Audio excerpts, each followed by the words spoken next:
So what do? They lit drop. Lit drop does nothing. They feel good about putting signs out. Signs don't vote. Okay. If you're going to go put signs out, the only time you put a sign out is when you knock on that door and you talk to that person. You say, would you like one of my signs? Because you want to earn that vote. We have so many people are like, just put signs out for me. Just lit drop for me. So my stuff's everywhere. It is a commitment. But I did fight with everybody back then because what I believed in the conservative cause. I believed in conservative candidates that we had to support and we had to go, and it upset everybody. It caused a point where I went and tried to take over the county party, which I was successful for a period of time. And I did that to help the candidates that were endorsed by the president and our party at the time. I wanted to make sure we were going in one direction and stop all this fighting. Since then, I have come together with all the haters across the state that didn't like me. A lot of them found out what I did was true and wasn't so underhanded as they thought it was. You mean you didn't have an agenda? I didn't. It was literally about getting people elected. It wasn't about making money, Eric, personally? Zero. You didn't create a business on the side where you would benefit from politics? Zero. Holy smokes. Zero. I mean, what kind of shit is that? A Republican who just believes in conservative values, who's willing to spend their time and their treasure, and who lives up to a commitment. You see, as a citizen, I think it's really important, and why I'm involved. I want candidates who can represent all of the people, but who have a conservative side to them.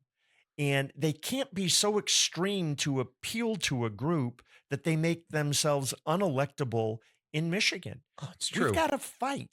And we need to have issues that resonate with people, be the precursor to who that person is, not just the person and then trying to backfill with issues. I agree. I mean, absolutely. You know, you look at what the issues were right now. There was some polls done, and we got to talk polling just a little. Absolutely. People are totally blown off on polling. They don't understand it at all.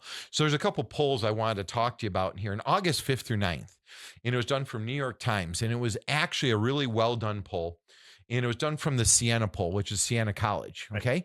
And when they go through and they try to do some polling, you'll look at the numbers and you're able to click on it and kind of find out what is going on with a poll. I don't believe the polls.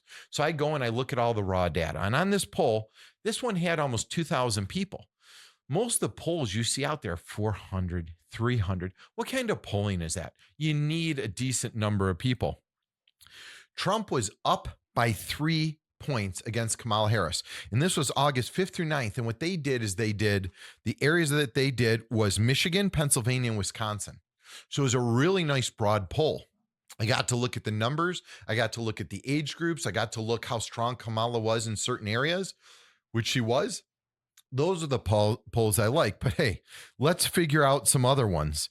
There was one done on 8/11 from Bullfinch Group, which is a group that is supposed to be a nonpartisan, but it is so left-leaning. When I clicked on the poll for 500, they only had 500 registered voters in this whole poll that they did multi-states. I click on it to find the data. You can't get it.